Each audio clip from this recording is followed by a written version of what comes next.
اللہ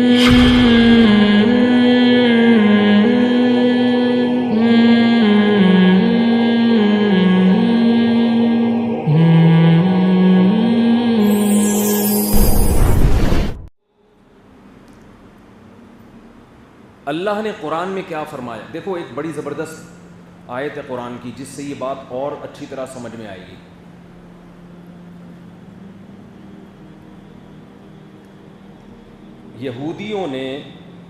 یہودیوں میں زنا کا واقعہ ہو گیا. شادی شدہ مرد اور شادی شدہ عورت میں زنا کر لیا. تورات یہ کہتی تھی کہ شادی شدہ مرد اور عورت اگر زنا کریں تو انہیں سنسار کیا جائے, پتھروں سے مار کے ہلاک کیا جائے. یہودیوں کا علماء کا جو ہے نا ٹینشن میں آ گئے یہودی علماء کہ یار اگر ہم پتھروں سے مار کے ان کو ہلاک کریں گے ہماری ویلیو کم ہو جائے گی. تو بڑا مسئلہ ہے, گنجائش نکالو. تو انہوں نے کہا کہ محمد صلی اللہ علیہ وسلم جو مدینہ کے سردار ہیں, بادشاہ ہیں, کیوں نہ ہم محمد صلی اللہ علیہ وسلم سے یہ والا کیس فیصلہ کروا لیں کہ بھئی اسلام کیا کہتا ہے اس بارے میں. چلو اسلام غلط ہے ان کی رائے میں, مگر اتنا غلط تو نہیں ہے نا, کبھی اسلام سے بھی کرا سکتے ہیں فیصلہ. کیا خیال ہے؟ اب آپ مجھے بتاؤ, اسلام سے فیصلہ کروانا عام حالات میں غلط کام ہے یا اچھا کام ہے؟ اچھا کام ہے نا. یہودیت سے کس کی طرف آ رہے ہیں؟ اسلام کی طرف. تورات سے کس کی طرف آ رہے ہیں؟ قرآن کی طرف. تو جب فیصلہ کروانے کے لیے آئے تو آپ صلی اللہ علیہ وسلم نے عبداللہ ابن عبد السلام رضی اللہ عنہ جو یہودی سے مسلمان ہوئے تھے, تورات کے بڑے عالم تھے, ان کو بلایا اور فرمایا کہ ان پر تورات کے حساب سے فیصلہ کرو, کیونکہ یہ اسلام کو نہیں مانتا, تورات کے حساب سے فیصلہ ہوگا. انہوں نے تورات منگوائی. جو یہودی عالم موجود تھا نا نبی کی محفل میں, اس سے آپ نے حکم دیا تورات کی تلاوت کرو. اس نے جب وہ آیتیں تلاوت کرنا شروع کی تو رجم والی آیتوں پہ ہاتھ رکھ دیا. کیا کر دیا؟ بولو. ہاتھ رکھ کے وہ آیت پی گیا. جیسے آپ سورہ فاتحہ پڑھ رہے ہوں, الحمدللہ رب العالمین الرحمن الرحیم مالک یوم الدین ایاک نعبد و ایاک نستعین ایاک نعبد و ایاک نستعین. اے اللہ ہم مدد صرف کس سے مانگتے ہیں؟ تجھ سے. یہ آیت آپ پی جائیں تاکہ آپ یا رسول اللہ مدد بھی کہہ سکیں, یا علی مدد بھی کہہ سکیں, یا غوث آدم مدد بھی کہہ سکیں. تو آپ ایاک نعبد و ایاک نستعین کے بعد یہ سب کہہ سکتے ہیں کہ فلاں سے بھی مدد مانگنا جائز, فلاں سے بھی مدد مانگنا جائز. اب چونکہ لوگوں کو عربی نہیں آتی تو یہ پینے کی ضرورت نہیں ہے. آتی ہوتی اس آیت پہ کیا رکھنا پڑتا؟ ہاتھ. لوگ کہہ رہے ہو تو اللہ سے تو تم خود کہہ رہے ہو کہ اللہ مدد صرف کس سے مانگیں گے؟ تجھ سے مانگیں گے. تو یہودیوں نے کیا کیا؟ رجم والی آیت پر ہاتھ رکھے. عبداللہ ابن عبد السلام رضی اللہ تعالیٰ عنہ نے تورات کے حافظ تھے, یہ حافظ. جب اس نے یہ آیت پی گیا تو وہ سمجھ گئے کہ درمیان سے آیت پی رہے ہیں. انہوں نے فوراً وہاں سے اس کا ہاتھ اٹھایا. حدیث کے الفاظ ہیں فَإِذَا آیَةُ الرَّجْمِ تَلُوحُ, دیکھا کہ رجم والی آیت چمک رہی ہے, بالکل صاف لکھی ہوئی ہے. نبی نے حکم دیا ان کو رجم کیا جائے, مرد کو بھی اور عورت کو بھی. رجم سمجھتے ہیں نا؟ دیکھو اسلام میں شادی شدہ مرد کا زنا کرنا کتنا بڑا جرم ہے. اسلام کہتا ہے ان کو زمین میں گاڑ کے پتھروں سے مار کے ہلاک کرو, اور آج یہ زنا ہمارے معاشرے میں کتنا ہلکا ہو گیا. شادی کی بات کرو تو چیختے ہیں. میں جو شادی کی رٹ لگاتا ہوں نا, اس کی وجہ یہ ہے کہ اگر حلال پہ ذرا سی بھی پابندی لگی تو حرام کی طرف قدم جائے گا.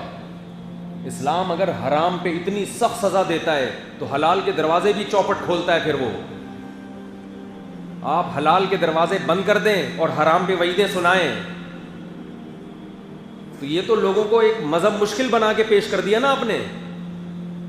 ایک آدمی کی بیوی 2 سال سے بیمار پڑی ہے, 4 سال سے بیمار پڑی ہوئی ہے, وہ اس کے قریب ہی نہیں جا سکتا, تو یہ کیا کرے گا 4 سال؟ یہ تو بھوک کی طرح ایک خواہش ہے جو انسان میں پیدا ہوتی ہے, اس کو ختم تھوڑی کیا جا سکتا ہے. کوئی جواب نہیں ہے ان باتوں کا, بس وہ عدل نہیں ہو سکتا, حقوق نہیں ہو سکتے, یہ نہیں ہو سکتا, وہ نہیں ہو سکتا, فضول زنا ہو سکتا ہے ان لوگوں سے, زنا ہو سکتا ہے, عدل نہیں ہو سکتا. گرل فرینڈ پر خرچہ کر دیں گے, بیوی بنا کے خرچہ نہیں ہو سکتا. اور ایک نئی ٹینشن آج کل معاشرے میں یہ آئی ہوئی ہے, اب تھوڑا تھوڑا نا لوگوں کا ذہن 2-3 شادیوں کی طرف آ رہا ہے, ہلکا ہلکا. تھوڑا سا مجھے محسوس ہو رہا ہے جو 10 سال پہلے میڈیا پہ بہت اس کو ایک دینداروں کی طرف سے اچھمبا بنا کے پیش کیا جاتا تھا, اب تھوڑا سا اس میں کمی آئی ہے, تھوڑا سا لوگ ایکسیپٹ کرنے لگے, ہاں بھائی. لیکن ایک مسئلہ کھڑا کر دیتے ہیں, بھائی مزے کے لیے نہیں ہوتی شادی. شادی اسلام میں بولو نا مزے, کسی بیوہ سے کرو, کسی طلاق یافتہ سے کرو, گھر بسانے کے لیے کرو, وغیرہ وغیرہ. کلمۃ حق ارید بها الباطل, بات صحیح ہے لیکن یہ بات کرنے والوں کے اکثر ارادے صحیح نہیں ہوتے. اس سے ان کا مقصد یہ ہوتا ہے کہ اگر کوئی 20-22 سال کی لڑکی سے کر رہا ہے نا کنواری, تو یہ غلط کر رہا ہے. مقصد ان کا یہ ہوتا ہے, حالانکہ اسلام میں یہ غلط بولو. ایک صاحب مجھے کہنے لگے اگر کوئی مزے کے لیے دوسری شادی کرتے ہیں مفتی صاحب لوگ آپ کا بیان سن کے, میں نے کہا اگر وہ حقوق ادا کرنے کا ارادہ رکھتے ہیں تو پہلی شادی بھی اگر کوئی مزے کے لیے کر رہا ہے, لیکن اس کا ارادہ ہے کہ میں بیوی کے حقوق ادا بولو نا بھائی کروں گا, پراپر اس کو رکھوں گا, عزت دوں گا. ایسا نہیں ہے کہ جیسے زانی ایک گرل فرینڈ ایک انٹرٹینمنٹ کے لیے ہوتی ہے اور حقوق نہیں ہوتے. تو اگر وہ پراپر حقوق ادا کرے گا, تو اگر وہ بالفرض مزے کے لیے بھی کر رہا ہے تو وہ بھی کر رہا ہے, وہ لڑکی بھی راضی ہے, تو تمہارے پیٹ میں مروڑ کیوں ہو رہا ہے پھر؟ کوئی زبردستی تھوڑی کر رہا ہے لڑکی پر, لڑکی بھی راضی, اس کا ابا بھی راضی, اس کا خاندان بھی راضی. اب ان کے دل میں جو ہے یہ اللہ جانے, یہ جانے, آپ کو کیوں ٹینشن ہو رہی ہے؟ نہیں آ رہی میرا خیال ہے بات. پہلی شادی اگر کوئی کر رہا ہو, عشق ہو گیا, وہ چاہتا ہے یہ محبوبہ مجھے مل جائے, تو یہ مزے کے لیے ہی کر رہا ہے نا. عشق کے بعد تو مقصد اپنی خواہش ہی پوری کرنا ہوتی ہے, لیکن اس کا ارادہ یہ ہے کہ مزے برائے مزے نہیں ہے, اس معشوقہ سے محبوبہ سے نکاح کر کے پراپر گھر بساؤں گا, اس کی اولاد کا خرچہ اٹھاؤں گا, اس کو عزت دوں گا. تو کوئی گورنمنٹ کی طرف سے پابندی ہے, اللہ کی طرف سے پابندی ہے, تو اسی طرح نہ دوسری پہ بھی نہیں ہے, تیسری پہ بھی نہیں ہے, چوتھی پہ بھی نہیں ہے. تو ٹھیک ہے بیوہ طلاق یافتہ کو ترجیح دینی چاہیے, اس میں ثواب زیادہ ہے. لیکن اگر کوئی پیسے والا دولت والا آدمی وہ جوان لڑکیوں چاروں کنواری رکھنا چاہ رہا ہے تو اپنے خرچے پہ رکھ رہا ہے, لڑکی بھی راضی ہے, بغیر رضا کے تو نکاح ہوتا نہیں نا اس سے, لڑکی بھی راضی, اس کا ابا بھی راضی, تو وہ اگر رکھ رہا ہے تو آپ کو کیوں پرابلم ہو رہی ہے؟ آپ اس کو کیوں مشورے دیں گے بیوہ سے کرو تو فلانے سے کرو؟ اس کی مرضی بھائی, بیوہ سے کرے یا طلاق یافتہ سے کرے. اچھی بات ہے, ہم تو مشورہ دیں گے بیوہ سے کر لو, ثواب ملے گا. تو اسلام میں اپنی طرف سے آپ ایڈیشن, یہ اللہ کو پتا ہے کہ کیا اچھا ہے اور کیا برا ہے. حلال پیسوں سے اگر کوئی پٹھان ہوٹل کے پراٹھے کھا رہا ہے تو مزے کے لیے کھا رہا ہے نا, ورنہ یہ پراٹھے صحت کے لیے اچھے ہیں نہیں یار. اس او بھائی صبح جو ہوٹلوں پہ ہمارے جو کوئٹہ وال ہے نا, بڑے مزے کے پراٹھے بناتے ہیں. پنجاب سے رشتے دار آئے, وہ کہتے تھے کیا پراٹھا کرتے رہتے ہو مفتی صاحب آپ بیان میں.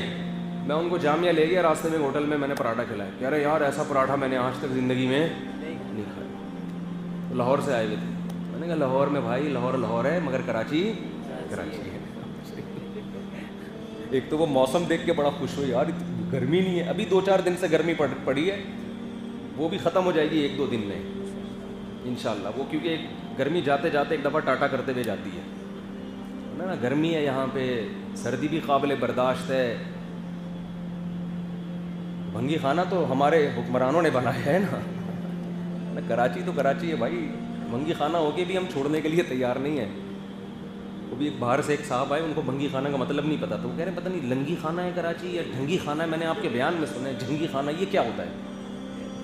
میں نے کہا آپ امریکہ سے آئے, یہ سہولت آپ کو میسر نہیں ہوتا ہے نا. آپ کال کر رہے ہوتے ہیں, آواز آتی ہے, یہ آپ کو یہ سہولت میسر نہیں ہے بھائی. آپ انٹرنیشنل کال کرو تو بعض دفعہ یہ آواز آتی ہے آگے سے, آپ کو یہ سہولت میسر نہیں ہے. تو میں نے کہا بھنگی خانہ کسے کہتے ہیں امریکہ والوں, آپ کو یہ سہولت میسر نہیں ہے. تو